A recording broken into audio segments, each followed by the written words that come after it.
Hello students, आप लोग कैसे हैं। आशा है कि आप लोग अच्छे होंगे और अपनी पढ़ाई अच्छी तरीके से कर रहे होंगे। जैसा कि आप लोग जानते हैं कि हमने हिंदी साहित्य का इतिहास, लेखन और काल परंपरा पढ़ लिया है। अब हम आगे इससे संबंधित प्रश्नों का अभ्यास करेंगे। तो चलिए, समय ना नष्ट करते हुए हम शुरुआत करते हैं। प्रश्न बोलूँगा, उसके बाद उत्तर भी बताऊँगा मैं।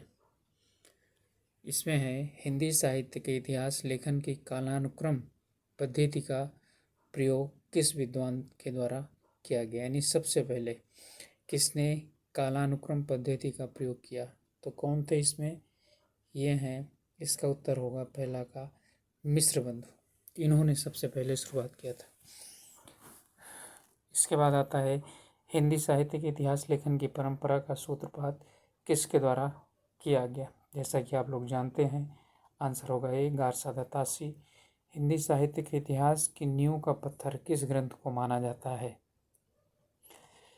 इसमें आप लोग जानते हैं कि नींव का पत्थर की बात जहाँ तक की जाएगी तो उसमें आएगा the modern vernacular literature of Hindustan. किसके द्वारा लिखित, जॉर्ज ग्रेसन के द्वारा लिखित। इसे मील का पत्थर माना जाता है क्योंकि यहीं से सब कुछ क्या किया गया है, लिया गया है। आधार ग्रंथ है ये चीज़ है, इसीलिए तो इसे मील का पत्थर कहते हैं। मील का पत्थर या नींव की ईंट। लेकिन किस लेखक ने हिंदी साहित्य के इतिहास लेखन में सबसे पहले कालानुक्रम और वर्गीकरण, प्रवृत्ति, निरूपण और मूल्यांकन, इन सभी का क्या चीज़ किया था, प्रयोग किया था। तो इसका उत्तर क्या चीज़ है, डॉक्टर ग्रेटसन ने। कालानुक्रम का सिर्फ जहाँ तक प्रयोग है मिश्र बंधुओं ने, और इसमें सभी में क्या, इन सभी गुणों का समावेश ग्रेटसन ने किया था। इसके बाद आता है, हिंदी साहित्य के इतिहास का प्रस्थान बिंदु किस ग्रंथ को माना जाता है। तो आप लोग जानते ही हैं, हिंदी साहित्य का इतिहास लेखक रामचंद्र शुक्ल। डॉक्टर ग्रेटसन ने अपने इतिहास ग्रंथ में the modern vernacular literature of Hindustan के लेखन में सबसे अधिक सहायता किस ग्रंथ से प्राप्त की थी। तो बता सकते हैं आप लोग, इन्होंने शिव सिंह सरोज से लिया था, जिसके लेखक हैं शिव सिंह सेंगर।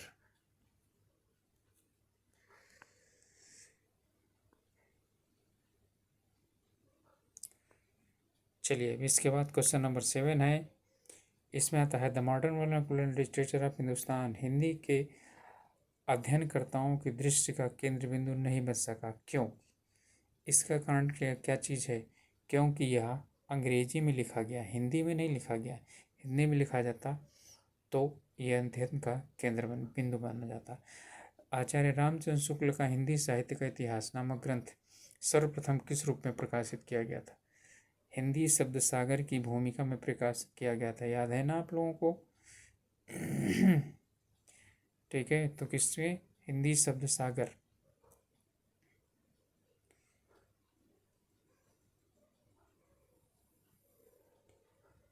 और यदि आपको यानी कि सही और क्वेश्चन बिल्कुल चाहिए तो क्या चीज़ है, हिंदी शब्द सागर की प्रस्तावना।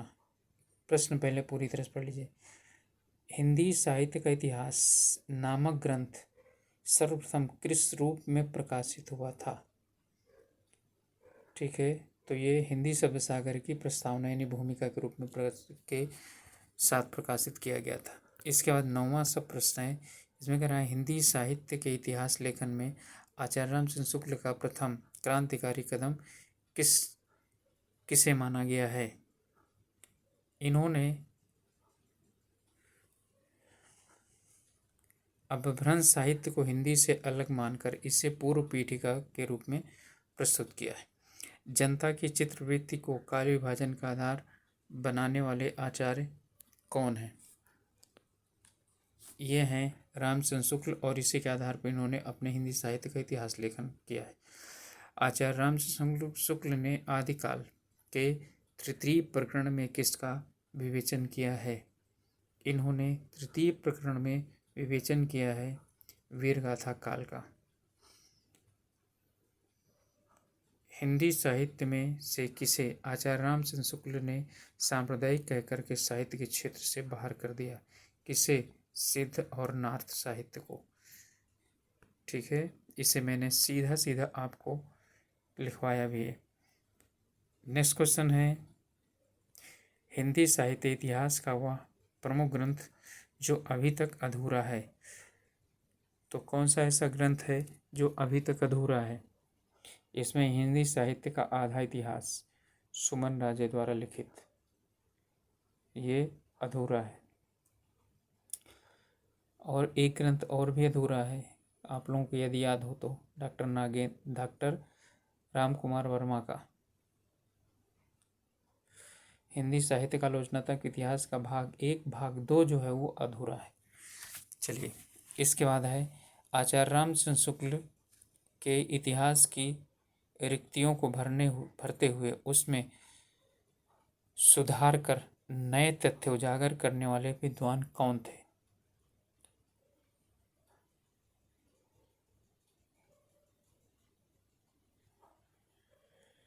ठीक है, सॉरी, एक क्वेश्चन इसका आंसर ये नहीं होगा, बल्कि क्या चीज़ है, यही होगा, क्योंकि हिंदी, ये तो इनका तो हिंदी साहित्य का आधा इतिहास ये तो नाम से प्रकाशित है।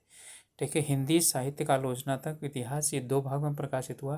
प्रथम भाग तो पूर्ण है, लेकिन द्वितीय भाग डॉक्टर राम कुमार वर्मा का ये अधूरा है, माफ़ कीजिएगा। चलिए, क्वेश्चन नंबर 14 है, आचार्य रामचंद्र शुक्ल के इतिहास की रिक्तियों को भरते हुए इसमें सुधार के नए तथ्य उजागर करने वाले पहले विद्वान कौन थे? तो इसमें कौन थे? प्रेमदास। ठीक है, इन्होंने कुछ नए तथ्यों की बात की थी। हिंदी साहित्य का सर्वाधिक व्यवस्थित और लोकप्रिय इतिहास ग्रंथ है, ये कौन सा है? हिंदी साहित्य का इतिहास आचार्य रामचंद्र शुक्ल द्वारा निस्संदेह रूप से। पंडित हजारी प्रसाद द्विवेदी ने भक्ति साहित्य से वास्तविक हिंदी साहित्य का आरंभ माना है, क्योंकि वो ये मानते हैं कि अपभ्रंश काल की जो हिंदी है भक्ति काल तक आते आते काव्य भाषा का रूप स्थापित हो जाती है, इसलिए यहाँ से क्या हो जाता है, हिंदी माना जाना चाहिए। वो एक नहीं, भक्ति काल के पहले तक के काल को वो इसे इसलिए आदिकाल का नाम देते हैं। शुरुआत में जो है वो है, लेकिन मूलतः शुरुआत ये भक्ति काल से मानते हैं। 17वां सवाल है कि कवियों की तुलना में काव्यगत विशेषताओं को प्रमुखता देने वाले पहले इतिहासकार कौन थे?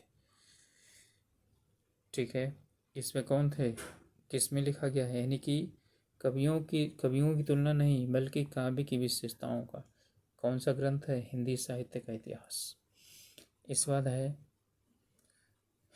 हिंदी निम्नलिखित में से किसने अपने इतिहास ग्रंथ में साहित्य के विकास के साथ साथ संवेदना के विकास को भी रेखांकित किया है?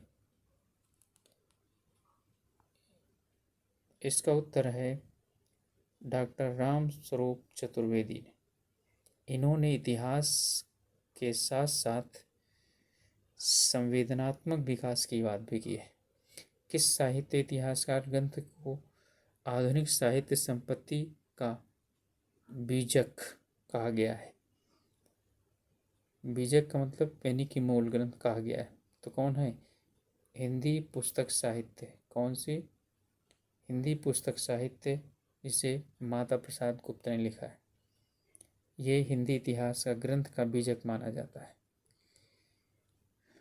अगला क्वेश्चन है, हिंदी साहित्य के इतिहास ग्रंथों और उनके लेखकों के संबंध में निम्नलिखित में से कौन सा एक सुमेलित नहीं है? अब इसमें बताएंगे कि रीति काव्य की भूमिका डॉक्टर नागेंद्र, हिंदी काव्य संग्रह पंडित महेश्वर शुक्ल, हिंदी भाषा का साहित्य बाबू श्याम सुंदर दास, और हिंदी साहित्य का संवेदनात्मक विकास हजारी प्रसाद द्विवेदी। इसमें कौन सा ऐसा है जो ग्रंथ क्या सुमेलित नहीं है? तो इसमें कौन सा है? ये हिंदी साहित्य एवं संवेदना का विकास। ये हजारी प्रसाद द्विवेदी द्वारा नहीं लिखित है, बल्कि ये डॉक्टर राम स्वरूप चतुर्वेदी द्वारा लिखित है। हिंदी साहित्य के इतिहास ग्रंथों में हिंदी कवियों का प्रथम वृत्त संग्रह माना जाता है। तो इसमें जॉर्ज ग्रियर्सन ने सबसे पहले प्रथम वृत्त संग्रहकार की पदवी इन्हें दी जाती है।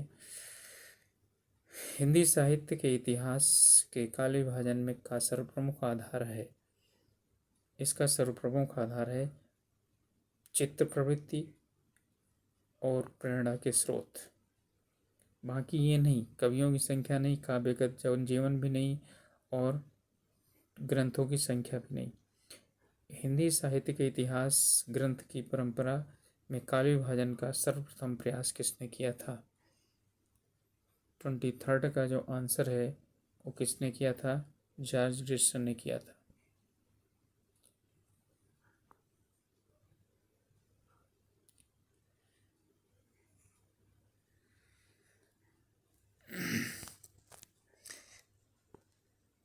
इसके बाद आता है 24 क्वेश्चन। मिस्र बंधुओं द्वारा किए गए काल विभाजन के अंतर्गत अज्ञात काल का उल्लेख है, इसमें कौन सा है? अज्ञात काल किस रूप में उल्लिखित किया गया है?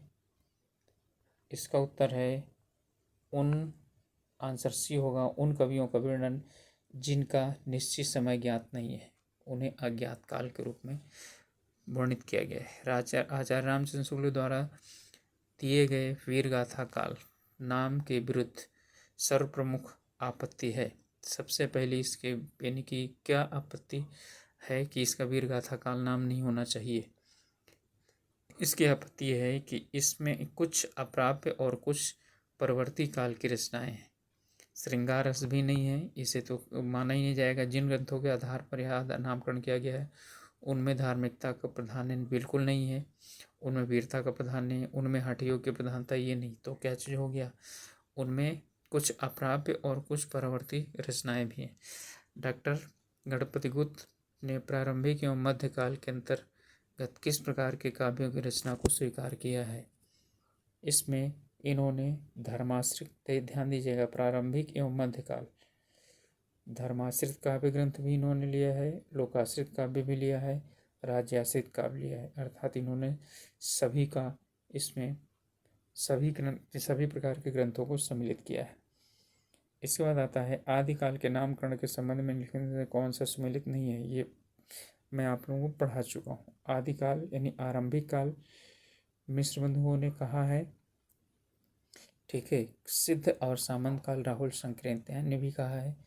चारण काल आचार्य रामचंद्र शुक्ल ने नहीं कहा है, आपका उत्तर यही होगा। आदिकाल हजारी प्रसाद द्विवेदी ने कहा है। आदिकाल की सर्वमान्य सीमा अवधि मानी जाती है 1000 से 1200 बिल्कुल भी नहीं, 1000 से 1150 ये भी बिल्कुल भी नहीं, 1000 से 1350, 1000 से 1500, तो बहुत आगे निकल गया, तो 1000 से 1350, ठीक है। आगे है इतिहास दर्शन का संबंध ना तो अपने आप में अतीत से होता है और ना ही अतीत के बारे में इतिहास के विचारों से, बल्कि उसका संबंध इन दोनों के पारस्परिक संबंध से होता है। एक किसका कथन है?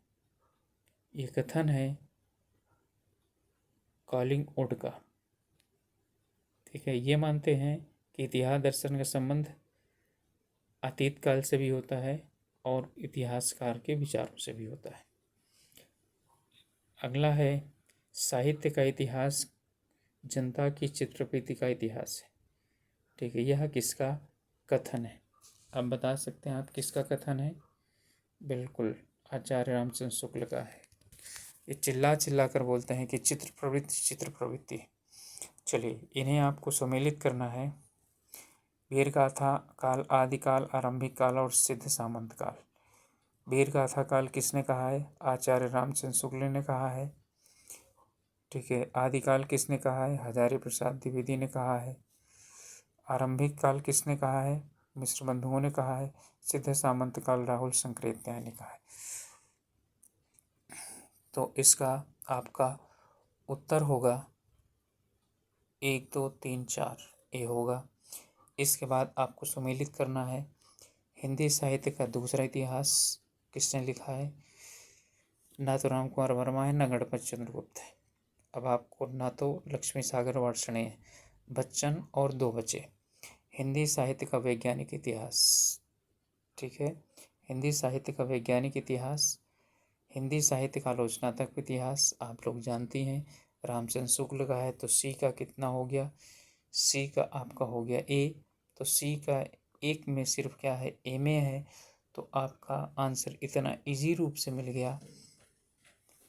तो हिंदी साहित्य का दूसरा इतिहास किसने लिखा है, बच्चन सिंह ने। हिंदी साहित्य का वैज्ञानिक इतिहास गणपत चंद्रगुप्त ने।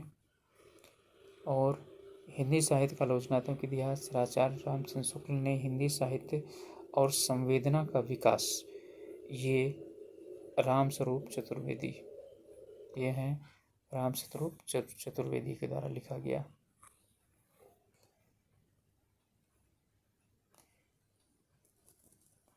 इसके बाद हिंदी साहित्य का इतिहास और दर्शन,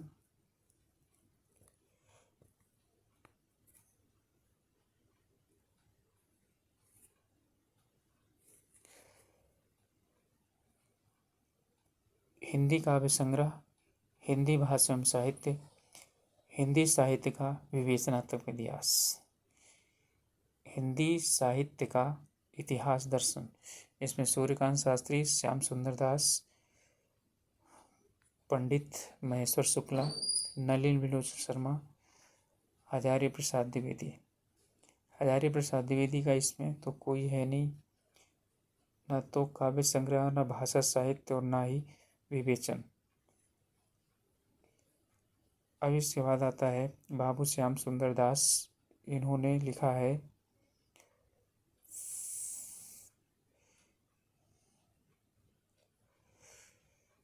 वैसे ही इसको किया जा सकता है। हिंदी साहित्य का इतिहास दर्शन, ये है नलिन विलोचन शर्मा का। हिंदी काव्य संग्रह, ये है पंडित महेश दत्त शुक्ल का। हिंदी काव्य संग्रह पंडित महेश दत्त शुक्ल। इसके बाद हिंदी भाषा एवं साहित्य, ये आते हैं बाबू श्याम सुंदर दास। हिंदी साहित्य का विवेचनात्मक इतिहास, ये है सूर्यकांत शास्त्री का। इसके बाद आता है रीतिकाल की भूमिका, हिंदी साहित्य का अतीत, उत्तरी भारत का संत परंपरा, राजस्थानी भाषा और साहित्य। रीति काव्य की भूमिका ये किसने लिखी है,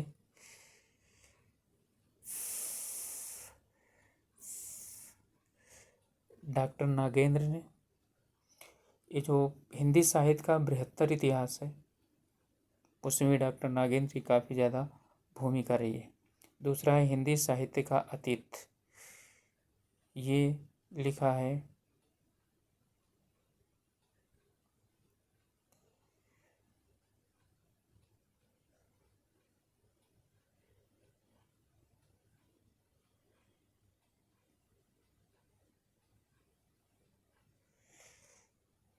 हिंदी साहित्य का अतीत विश्वंभर नाथ मिश्र।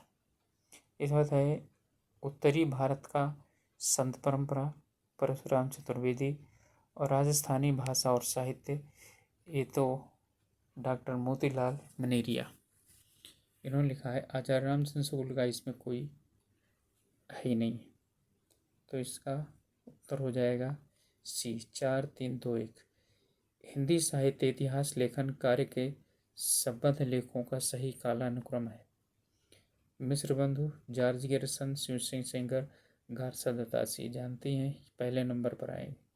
तो जहाँ पर गारसा दत्ताती पहले नंबर पर होगा वही आपका उत्तर होगा। Garcin de Tassy, Shiv Singh Sengar, George Garrison और मिश्र बंधु, आंसर भी होगा। तो ये हमारा अभ्यास प्रश्न समाप्त होता है। अब इसके बाद हम शुरुआत करेंगे हिंदी साहित्य का आदिकाल। और आदिकाल में पॉइंट वाइज पढ़ना है हमको। ओके, हमारा जो प्रयास है वो किस प्रकार का है, आपको कैसा लग रहा है ज़रूर बताइए। जो कमियां हैं उनको इंगित कीजिए। फिर मिलते हैं अगले पार्ट में।